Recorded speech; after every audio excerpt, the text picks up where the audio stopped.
What's going on YouTube? Cardfight King here. So I just wanted to give you guys an update to my Gravy Bones deck.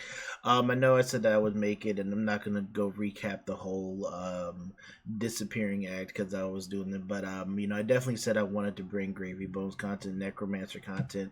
It's my favorite favorite class fantasy, and honestly, Gravy Bones is my favorite hero in the game. Been playing him since the end of May, since the Armory deck released, and I've been having nothing but a blast playing Gravy Bones. This is really, really fun, and it's a hard deck. It's a hard deck to learn. Dealt with the changes to the ban list where we had red and yellow Tipple banned. So I wanted to kind of just go over my pro quest. We're still in the middle of pro quest season. I have one more pro quest for the season coming up this Saturday. I've already played in 3 of them. 2 of them I bubbled out of top 8, and one it was just a fiasco. I was late because of parking and because there was a festival, and that tournament was just a wash in itself. But you know, you definitely, the hardest thing about this deck, everyone, is that there are a lot of lines that you can take, and then sometimes you don't know if that was the correct line after you do it. Sometimes you're like, okay, this is the correct line now, but probably 2 turns later it might come back to bite you. Ally management, graveyard management is definitely a thing. Gold management, not, you not making sure that you basically just throw away your gold for no reason. Like there's a lot of decisions in this deck that you have to make every turn cycle that can make or break your tempo or even the game itself. So it's definitely a difficult deck to play. Sometimes you do get these overwhelming wins because you're overwhelming them with allies and your opponent is struggling to clear them, or they don't have their strategy into you is not working out. So there are some games like that, but then once you get to the later rounds, top and things like that, and you definitely have to play this deck really clean, and it's just one of those decks where it's going to take a lot of reps and a lot of time. Um, you know, when you're playing it and just discovering lines and different lines, and your usage of things changes from game to game. So that's one of the things I just love about this deck. But I wanted to just hop right in, show you guys what I'm playing for PQ season. This is definitely subject to change going into this Saturday. I do a lot more in-person testing than I actually do on Talishar with my builds. Like I prefer to, I don't like to play, weirdly enough, I don't like to play Gravy Bones on Talishar. Just something about playing it online, is kind just doesn't click with me. And then I have an easier time managing my graveyard, my resources and thing when I'm doing it in person. Just playing the deck in person just feels so much better than trying to just than playing it online. But that's just me, to each own. Like I said, most of my testing is done in person, but it's what it is. So I wanted to go ahead and get with the deck and kind of show you these. I'm gonna put a link to the deck list, of course, in the description. The matchup tab is not does not reflect what actually my matches are, and so I'm going to be configuring that and fixing that as we've gone through ProQuest season and everything. So I'm going to be fixing up the matchup tab so that we can all have my updated matchup tabs, and I should probably get that done by Wednesday morning. The matchup tab should be cleaned up, if not by Wednesday afternoon. But we're running Compass. So our main loadout is Compass, Crown of Providence, Death Threats, Gold Bait Hook, and Mage Master Boots. We run Crown of Providence into most matchups. We are off of the Crown of Dominion. First and foremost, I didn't like that card a lot. I understood starting out with a gold, but because Gravy Bones, just like Assassin, in a sense, you don't have the best. You have strong pieces of armor, but you're not doing a lot of blocking with the armor. Your armor doesn't block too much, and with the with with the Crown of Dominion, the gold helm, starting off with the gold is good. And if you want to play that, if that's how you like, do that, and I don't think it's a bad headpiece. I just like the 2 block and the sync. If you're playing against a deck that's that plays CNC, it just slows you down. This is a good 2 block, take 4 sync. Go to a 5 card hand. And it's just a 2 block. It just gives you 2 extra life, and I just think that that's really good. The more life you have away in Gravy Bones, or the more life you're able to manage to keep up, I think it's better in the long run, so that your allies and everything basically pays off. Dead Threads is the only chess piece we need to run. It goes into every single matchup. Gold Baited Hook, same thing, goes into every single matchup. It's just really good. Hook activation is also something that's important in the deck. There is such thing as dry hooking. I was looking at Justin Ku's list. I was looking at a lot of different lists, Phenos lists and whatnot. But like when you use a hook and you do like kind of like a dry hook, or like basically a hook when you haven't made gold, which is kind of like risky. A lot of times I usually say I've been trying to save that for the late in the game, or if I know I can like more or less guarantee that a hit's going to go through and maybe take tempo that way.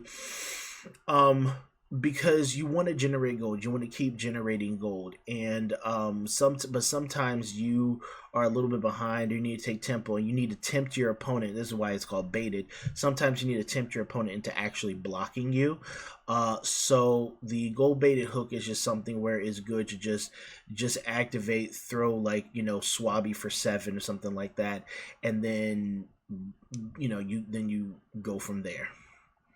But it's still the one that comes in every matchup. And then you have the Mage Master Boots. Mage Master Boots are not the greatest piece, but I think you need them, because there are a lot of times where you're going to draw a hand where you don't have any gold. You don't have port side, tipple, anything like that. You don't have, or jittery bones. You don't have any of your outlets to get an ally out of your hand. Mage Master Boots. So when we played tipple, we had so many more ways to get allies out of the hand. Generate gold, draw a card, all that stuff. But and then Mage Master Boots kind of had a different role. Now I feel the role of Mage Master Boots is more like an emergency pop. It's more like a, hey, you can set it up, like you can still use it as if you were, doing it before the Tibble ban, where you could use it to set up like a double ally play. Like you could do, you could summon ally, Mage Master Boots, summon another ally. Like you can go like Rigor Mortis, whatever else it is. And then, drop double ally on the board. If you have like anything go again, like a Vast Yi or a Gold Kiss Rum, then Mage Master Boost can help you get the double ally, double swing play. And a lot of the times in this deck, one golden rule that I like to follow is that if I summon an ally, I want to swing with it. If I don't, as long as I'm summoning an ally and swinging with an ally, that's effectively the goal of like every turn cycle. But we'll get into more of that later. But yeah, Mage Master Boost, the equipment piece. And then the final equipment piece, I'll just scroll down. The final equipment piece, Balance of Justice, is for high seas decks that like to crack gold, draw cards, obviously the mirror and everything, but also brutes.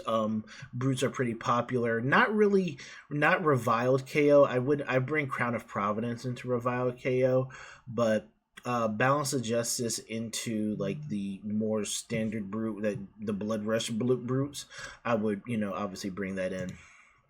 Also into Ira, and just things that like to draw, that have the potential to draw multiple cards in a turn. The reason why you bring into Ira, because they play Mass Momentum and they have Whirling Mist Blossom, so they could draw multiple cards in a turn, things like that. I'm on AB2 and Flexors. Flexors goes into pretty much all of our aggro matchups. Anytime we side in our defensive package, we bring in the quick dodge Flexors. Because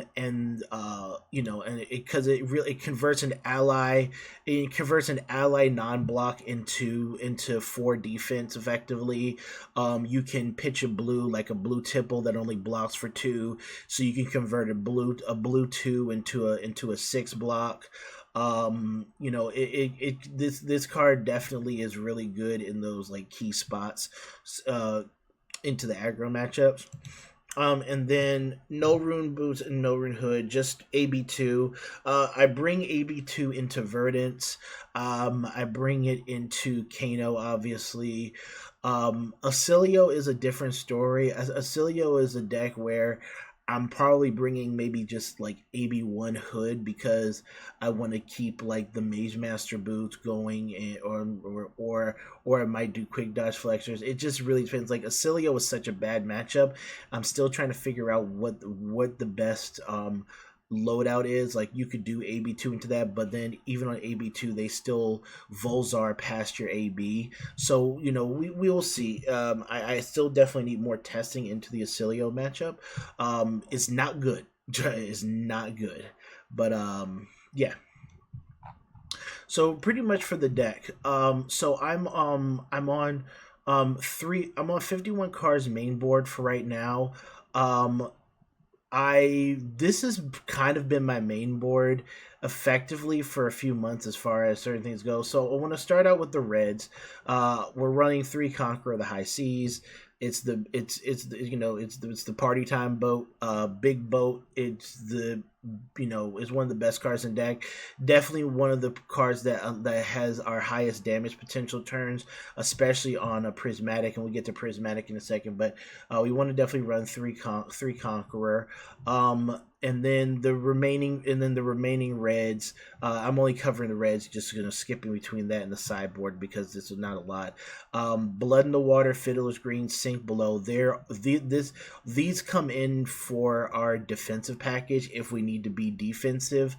Into mid-range matchups, you can probably leave out these three. You usually bring Fiddler's Green into matchups where you feel like your health total matters.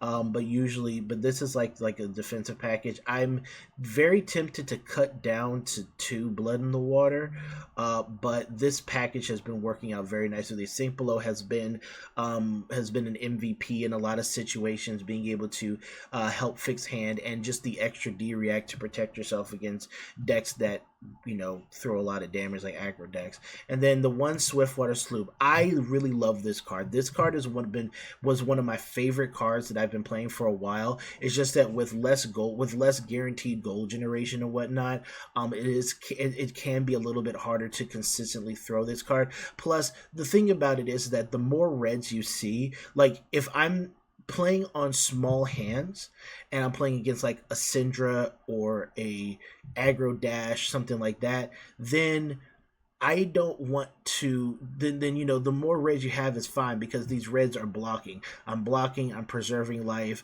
And they're throwing attacks, and I'm playing the best small hand possible. But these like aggressive reds, like Swiftwater Sloop and things like that, I like this card. But when I'm going aggressive, like with this type of card, it's into those. It's into like the more mid range and fatigue matchups because those are the matchups in which you find yourself being able to keep your hand, keep up a hand size. And if you're able to keep up a hand size, then these cards come in handy because then you're able to convert it. Like, you play a blue, then maybe pitch a blue, summon an ally, pitch another blue, throw Swiftwater Sloop, swing with ally, kind of go over the top there. But it's just that the more reds you have in the deck, then the less consistent certain things are. There's also a popper against Prism, if you face Prism. But Swiftwater Sloop has been such a good card. But I like it I was trying out one Swell and one Sloop. I spoke with Michael Fang about it, and after testing it and even playing in a PQ with this Red Swell was more of a block card. It just blocked, and that's about it. It bricked up my turn several times, and if you don't have the blue on top, then it's a red that you don't debate. And the thing is that it's a red that you play out for 3 go again. Sure, you can float 5 resources, but then you need to have another card in hand, which is a blue. So then you need a playable blue to play out. And then you can use those 5 resources. So there's a lot of hoops and hills with that card, as far as the red copy of it. But with Swiftwater Sloop, with the red, you can play out your blue. You're gonna crack gold. You can do things, and then you can throw this for some over the top damage. And it's honestly, definitely not that bad. I really enjoy Swiftwater Sloop, but right now, but it is more or less just a one of. But those are the reds of the deck. Now I wanted to get to the yellows and the yellows, which is basically the allies. Um, and just quickly, we're running two Loan Shark because Loan Shark covers. We don't. I don't own Riches of Tropodani. If I did, I'd go one Loan Shark, one Riches of Tropodani. But since we don't have Tropodani, I'm replacing with the second Loan Shark. And a lot of what Loan Shark's ability is just to get started with some gold at the cost of 2 life, potentially a turn or two later, or if you just can't generate gold. Otherwise, it's just a yellow 3 block. And most of the time in most of my games, it's been a 3 block, but it has gotten me out of some situations that I needed the gold and I needed to take a loan from the Bank of Wraith. And then the rest of the yellow, so the rest of the allies, so you're on the Divine Nine. The Divine Nine is Chum, Rigor Mortis, and Sawbones. Those are the Divine Nine. These allies get ran into every single deck. Chum, if you guys know, Chum is my favorite ally in the game. I love Chum to death. He's been my favorite since he was revealed, but I just like everything that he does. Free attack for 4, so it's a zero cost breakpoint swing. 6 health. He redirects the turn. I'm starting to try to use him better. I looked at Justin Ku's Metafy guide, which is also a good portion of what this deck is helped based off on as well. Obviously with the help of other things I looked at and testing myself. But Chum is such a great card, and the way I've tried to use Chum, Chum activation is powerful because it does redirect your thing to your opponent's attacks towards the turn. But sometimes you don't have to actually activate Chum. If your opponent just swings at Chum, then that means you keep the ally in hand unless you need it in the graveyard because you have no other outlet to get it there. Really, if you have an outlet to get there and your opponent is swinging on it at Chum, then you can just leave Chum there and let you keep your hand. Now, if they're swinging at you, then that gives you the ability to kind of just block, and then you're able to maintain an ally. And in Gravy Bones, the most ideal situation I find in Gravy Bones is when you're able to go an extra turn cycle with an ally. So you bring an ally out and you swing with it. Then it goes to your opponent's turn. Your opponent doesn't clear the ally. Your ally stays on the field for another turn. Now you have that ally is going to generate just an extra ton of value for you. It lets you block. If they attack just you get to block. So you're preserving life.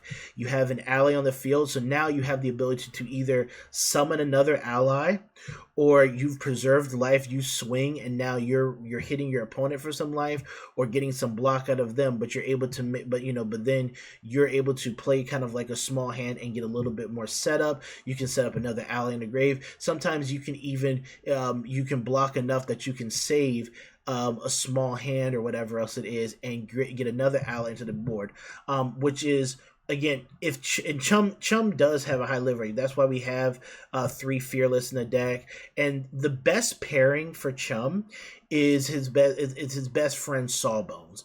If you have Chum and Sawbones on the field, Chum effectively has 7 health. Your opponent has to clear the Sawbones first, and you can say that Sawbones is also probably the most dangerous ally as well. He's literally just 1 block every turn, either to yourself or to any of your allies. And ideally, I find that I win a lot of games if I set up a Sawbones plus Chum. If I get both of them onto the board at the same time, now they take 6 resources to play at the same time, and if you can swing with them, it's 7 resources in total. 7 resources, so 6 to play both, 1 to swing Sawbones, 1 to swing Chum. But if you get both of them on the board at the same time, that is a really deadly board for your opponent to try and break. And if you have like Fearless or anything like that, it helps. Getting multiple Sawbones to the board is an amazing thing, but again, I like, slower matchups to try to set up a board like that. And faster matchups, you're trying to just play an ally swing and go for game that way. But usage of Chum, and even with the other allies, like with Chum, but more or less with Chum, if your opponent is swinging into you instead of Chum, it just gives you the ability just to block. And then you get to swing Chum for free, set up an arsenal, but they're going to be taking damage, or they're going to be giving you cards, and then they have less, and then they're going to have to find a way to clear Chum, and then you're going to get more setup. It's just usage of Chum and how he uses ability, I think, is going to be really key. Rigor Mortis and Sawbones. Rigor Mortis is a 1-for-1. One cost of summon, one swing for 6. Just really good. Sawbones is basically 2 to bring out, 1 to swing, but he can prevent 1 damage. Very good into the arcane matchups as well. This is just, these guys are just the Divine 9. You're just always going to run them. Right now, this may change. I want to keep working with the deck, but this may change. But I'm on 2 main board Swabby.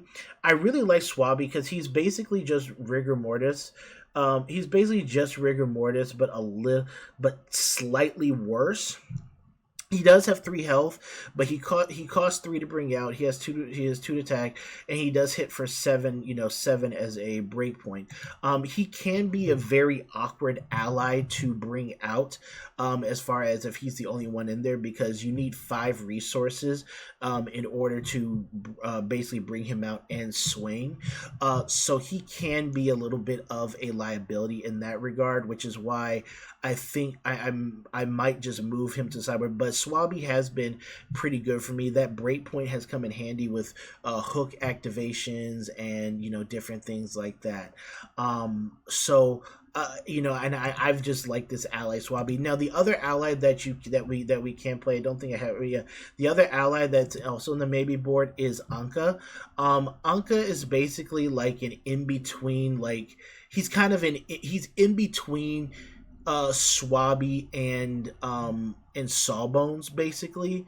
The reason why is that he has literally the same curve as Sawbones, which is a 2-drop, pay 1 to swing for 5. Right? He does that. He has 3 health, and if you pair him up with a Sawbones, he has 4 health. It's the same as Swabby. He's just a lot easier to get out because he costs 2 less resources to bring out and swing. The only thing is that you're getting 1 less damage than you would on a Sawbones, and 2 less damage than you would on a Swabby. And but he only costs 1 resource to swing. So I'm really in between Anka and Swabby. I'm thinking about cutting Swabby down to 1 and running 1 copy of Anka in the Swabby's place, and kind of just going with this there. His ability though, like Anka's ability, like at first I thought it was really good, but then in very niche situations, Anka's ability is pretty good in very like niche situations. But I don't really ever want to tap to discard an ally for Anka's ability to prevent a draw, because it doesn't really help too much. However, I do want to test this card more into the Syndra matchups, because I think with aggro being our weakness, and I have a lot of Syndras, I have a lot of Dash and stuff like that. I think that playing Anka may be a little bit better just because he costs less resources and he might not be as clunky as Swabby. Even though he doesn't threaten that 7 breakpoint, he does throw 5, which can be awkward to block too. So I'm really in between playing both of these allies right now, but this is where I have it, and I'm going to be testing Anka extensively this week. And then as far as the remaining allies go, we got the Oyston. Oyston usually comes in aggressive matchups, but I also like him in the Gravy Mirror. So in the Gravy Mirror, he's pretty good. In aggressive matchups, good. And then some matchups, you just feel, you may feel like you just bring him in. Honestly, he may end up getting moved to the. He might even get moved to the main board, but like I don't want to bring him like against Ira or Kodachis or stuff like that. But the reason why, again, I don't know. He may get main board. We'll see. But the thing is with Oyston is that he's just a 1 health 3, but he costs 0. So sometimes you're, especially in the aggro matchups, a lot of time you're blocking out, and then what you can do is like you can play, you play a do nothing blue, like your 1 tip the barkeep or something like that, or loot the hold, summon Oyston, swing, and then it's just 3, but it's an annoying 3. And if he buys you any health, your opponent swings into him, buys you any health, that can be really good into like some of the blockier decks that ignore him. That's whatever. He's not that useful, but into decks that where you're doing a lot of blocking and you need a reprieve for like a free swing, I think he's very good. And again, in the mirror match, I think he is very good in the mirror match because he dies, generated gold. In the mirror match, you're doing a lot of ally trading in the mirror match. But that's really it for allies. Sorry, I forgot Scuba. Scuba the dog. I'm running Scuba too. It's really good into the mirror. You definitely want to have Scuba into the mirror. Guaranteed gold generation.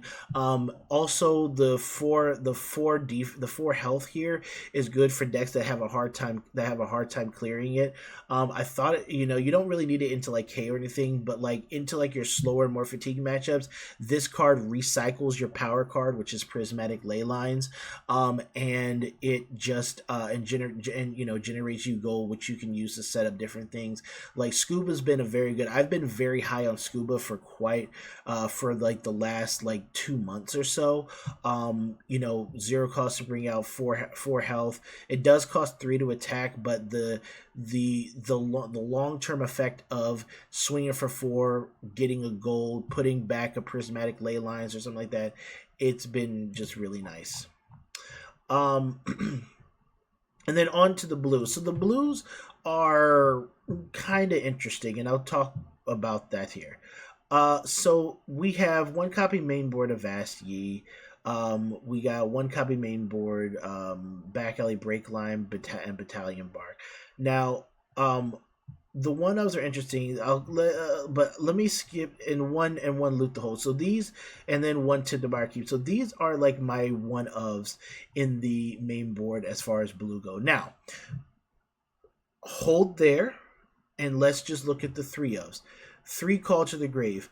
I've been trying to use this card a lot better. This card to me has a few different modes to it, right? Call to the Grave is a good card to throw out of your arsenal as a blue starter. But a lot of times putting an ally into your grave, I know a lot of people don't like it, but sometimes you don't have an ally in the grave, and you always want to have a bullet in the chamber, I say. So most of the time you're using it to put an ally into the graveyard so that you can do so that you have an ally to do things with. The other thing is, if you're in your aggro matchups, you're running Fiddler's Green. You can send Fiddler's Green there, then it basically acts as a blue Sigil of Solace that lets you play your allies from the grave.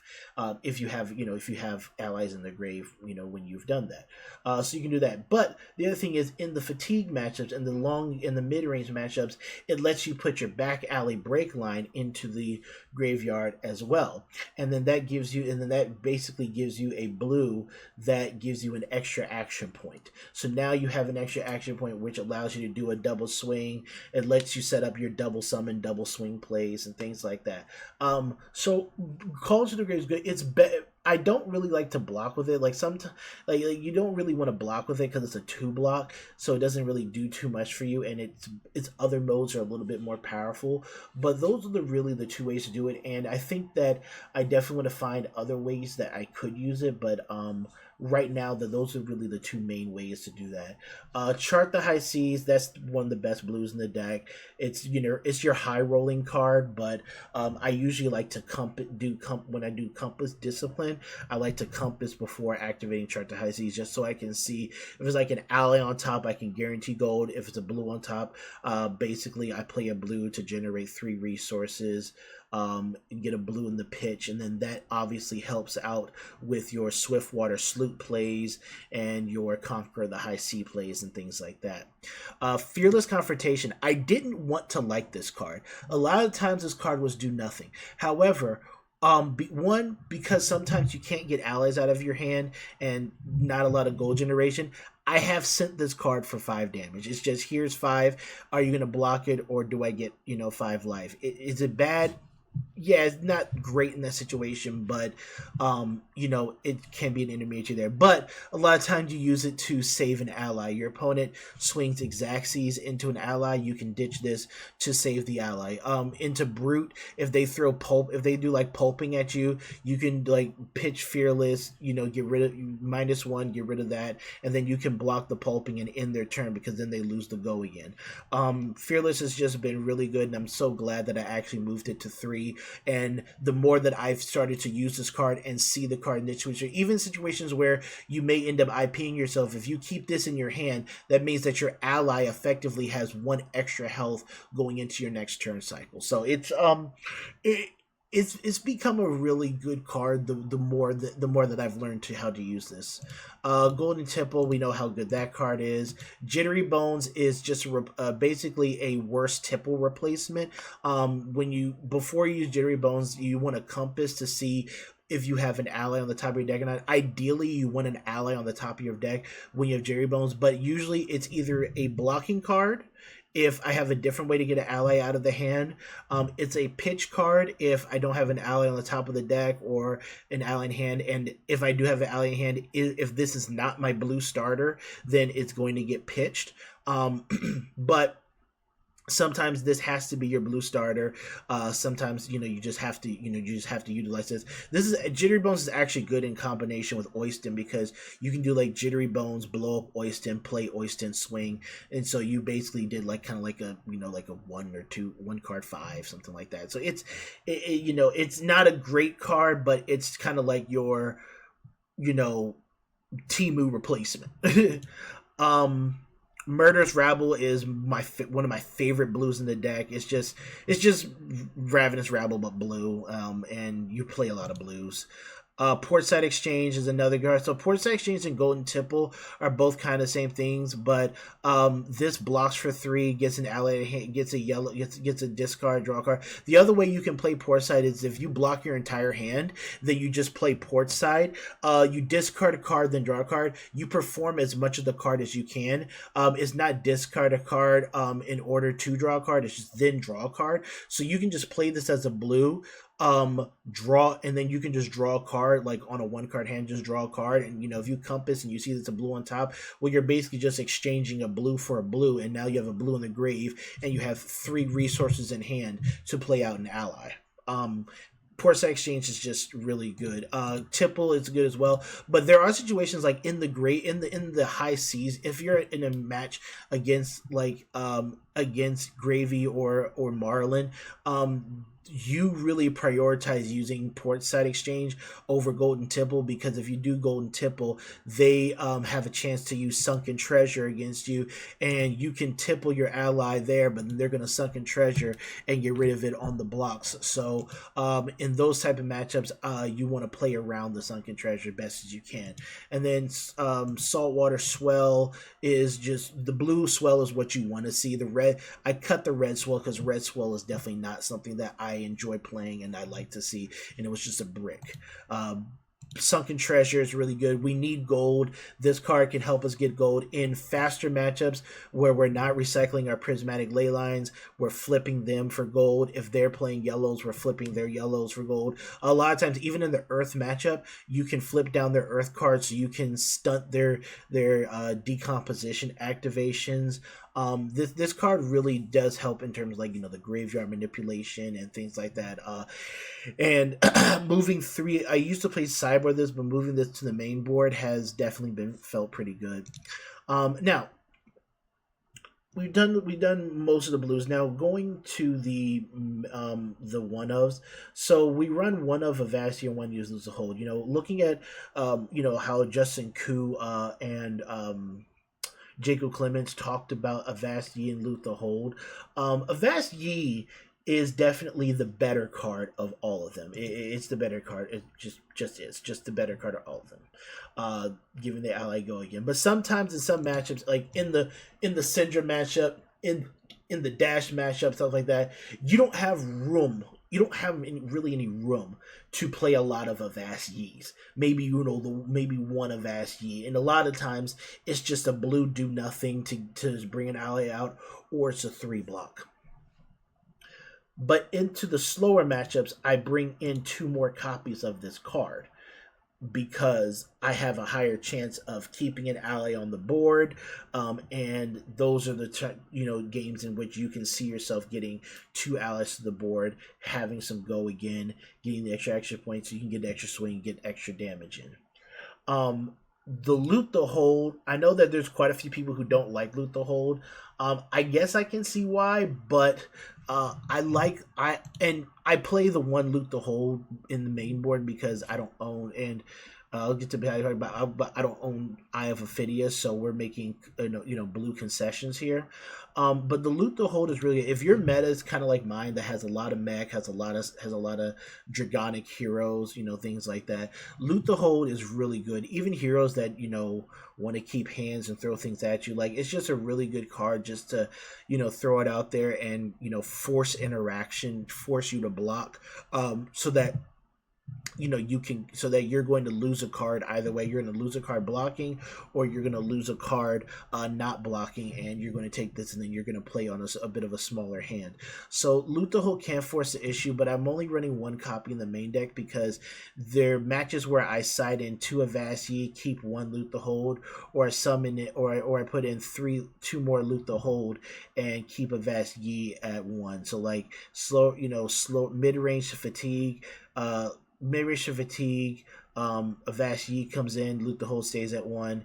Anything faster, Loot the Hold will come in, and then obviously it's based off vibes, things like that.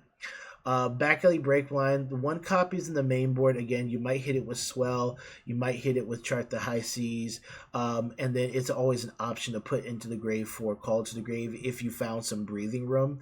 But yeah, it's just in here. It's literally just in here just for those plays, but as a one of. Into the mid-range into fatigue matchups, I board 2 of them because then I want a higher chance of hitting them off of Swell.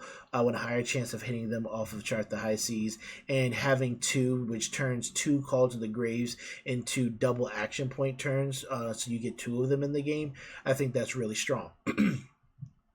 I'll come back to Battalion Bark in a second. Tip the Barkeep. Tip the Barkeep is a card that I used to have at 3 in my deck all the time. I felt like a 0 cost create a Gold Kiss Rum is really good.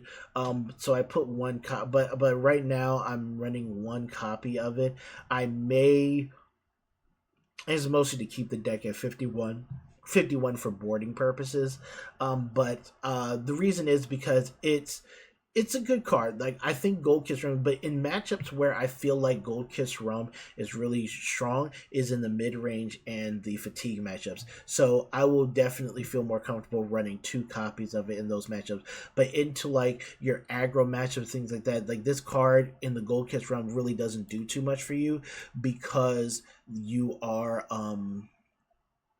generally just because you are blocking a lot more and you're playing on smaller hands. Now, the Gold Kiss Rum can help you out so much because it actually can act as a pseudo Mage Master boost. So you play tip, so if you can't get an ally out of your hand, you can play tip the Barkeep, get a Gold Kiss Rum, tap the Gold Kiss Rum, tapping your hero, play your ally out. Now you have go again, so you circumvent the fact that your allies are non-attack actions that don't have go again, and then now you can swing. Now you can swing your ally with whatever you have floating or the other card in your hand.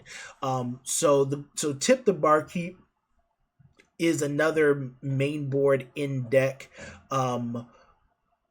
Emergency button to get your allies out, but a lot of times you want to use your Gold Kiss Rum to set up a double ally, double swing turn. That's the best usage of it that I've personally found. So right now it's at 1. Again, it may change because this slot here was actually for Battalion Bark. Now we swapped it for now. I wanted to test out Battalion Bark. The reason why Battalion Bark is in the deck is it is high tide. It blocks 3, and you can come in for 7 with high tide. There are some times where you just draw a hand of blues and you just can't actually do anything with your blues. And so this card is here. 1 in the mirror match. It as long as they don't have a Sawbones on the field or a Fearless in hand, this card clears Whaler Humperdinck, which can be a mirror breaker. So this card clears Humperdinck. It blocks for 3. And it can be just an emergency blue that you pitch the late game if you can't find allies or anything like that, and just adds a little extra damage to your deck.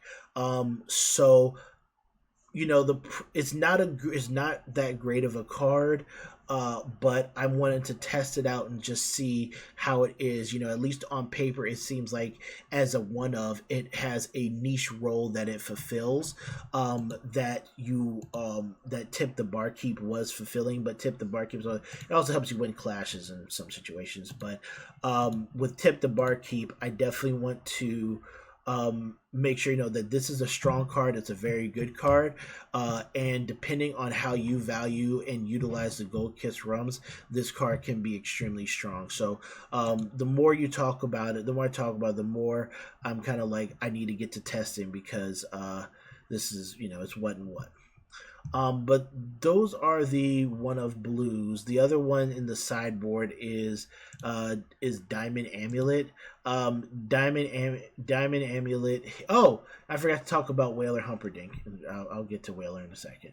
But Diamond Amulet is it's a card that I never really use. I know that there are situations where you can do like a Vast Yi, summon an ally, swing ally, a Vast Yi, put Diamond Amulet field, but I end up for some reason pitching Diamond Amulet. The idea behind Diamond Amulet is that into the fatigue matchups, you want to, it just helps you get an extra action point. So it acts as like a third back alley break line activation, kind of. So you get the extra action point to set up double ally, double swing. If your graveyard is loaded up, you can do gravy activation to draw a card, discard the Diamond Amulet, and now you have your extra. Now you have that in the graveyard, so you have the ability to play that out if you wanted to. Like if you already have an ally on the field, you can just play Diamond Amulet, swing ally, and now you have the amulet just sitting there waiting to be used. There are situations you can do. I just haven't ran into a fatigue situation or anything like that where I used Diamond Amulet, and a lot of times Diamond Amulet ended up getting pitched. But I want to experiment with this card more and find different situations where I can force myself to utilize the card as well. I have a one-of copy of Sea Legs in the deck. I don't like this card. I actually never liked this card. It is a way to generate an extra Gold Kiss Rum, but most of the time I'd rather just generate rum with Gold Kiss Rum, or with Tip the Barkeep. But it does block for 3. It's a yellow. it's a 6, so it helps in the prism. It can win you clashes if you end up clashing into something. But Sea Legs is a card that I'm really considering cutting, and it may leave the list by Saturday, especially since we don't really have a lot of prisms in the area. And the last sideboard card, like I said, Filler's Green, blah, blah. I forgot to talk about Whaler Humperdinck. Whaler is a card, so I liked the idea of two. Again, doing a lot of research and whatnot. I like the idea too. I was on one Whaler Humperdinck, and I understand that people saw Whaler Humperdinck as a crutch, as it's a good card that makes you better into the matches. But I find this card to be extremely good into the Verdance matchup. In your Verdance matchup, which is obviously the best deck in the game right now, you're keeping a lot of your hands. They are trying to keep their hands because they want to throw as much damage at you as possible while also managing allies. Like, they have a different strategy too. But I find that if you can resolve a Whaler Humperdinck, you can resolve maybe one, like maybe early to mid game. It buys you so much because sometimes they don't have 7. They might not have the decompose to do cadaverous tilling for 8. If they decompose cadaverous tilling into 8 into great. If they waste a felling of the crown into a Whaler Humperdinck, great. But if they don't have it set up and you get this Whaler out like in the early game, it's like, oh, okay, well, you've arsenaled a blue. Play a blue from arsenal now. Play a blue from arsenal. Maybe do gravy activation to get an ally in the grave so you can use dead threads. But if you have a blue, if you find yourself with an all blue hand, because you're not bringing your D-reacts and everything, you find yourself with an all blue hand, you can do a play where you can get Whaler Humperdinck onto the board and swing with him to throw 11, and then now your opponent has to deal with him, and they like blocking, but then if they block him, they may not have enough to take out Whaler Humperdinck. And I find that 2 in the game is really nice, getting 1 early to mid game, and then setting up your in-game scenario where when it gets late and the health totals get low, and then you've cycled through your 3 reds in the deck, and you are pretty much floating around with just a ton of blues, and you can get your Whaler Humperdinck out again. Oh my gosh, it's so good, and I've enjoyed playing 2 copies of it. I bring 1 copy of it into like the mid-range matchups just for like an in-game play, but into like the fatigue matchups, I find that 2 Whaler Humperdincks gives you that overrate damage that you want. To do that, and then if they have a hard time clearing him, especially your first Whaler, then it's like, oh well, I got a second one for you. I've really been liking Whaler Humperdinck quite a bit. It's been really nice. But that's a deck profile, guys. Hope you guys enjoyed it. I know it was a long one, but I feel like, at least, especially with Flesh and Blood, definitely I want to make sure that I explain things, at least my thinking and kind of where I'm at with the list with testing. Like I said, as far as testing goes, Swabby and Anka are going to be getting tested out in different ratios this week. I want to work on Diamond Amulet. I want to see how Battalion Bark does, and in lieu of my other Tip the Bar keep, which would have been this one here. I don't know if I want to move. I want to see what other matchups I want to use Oyston in, but right now he's really just aggro matchup. Sea Legs is on the chopping block. It may get cut. It definitely hasn't been helping me out. Really at all, if anything. The most help it's done is when I had to block out and I kept a 2-card hand and just threw 6. That's really when it's helping the most. And then obviously with Avashii and Loot the Hold, again, I have the matchup spread in which I would bring one or the other into, but a lot of times Loot the Hold comes in because I play against a lot of aggro decks. But in the matchups of Avashii comes in, you can really feel its presence. So that's the deck profile, guys. Hope you guys enjoyed it. And I definitely want to get back into doing the content creation thing. I gotta clean up a lot of stuff, clean up whatever else it is, fix up my channel and whatnot. But that's just some stuff that I've been got inspiration to work on. So hopefully, you guys will be able to see a lot more content, and I do want to do some live streams as well. But all right, thank you guys for watching. Peace out.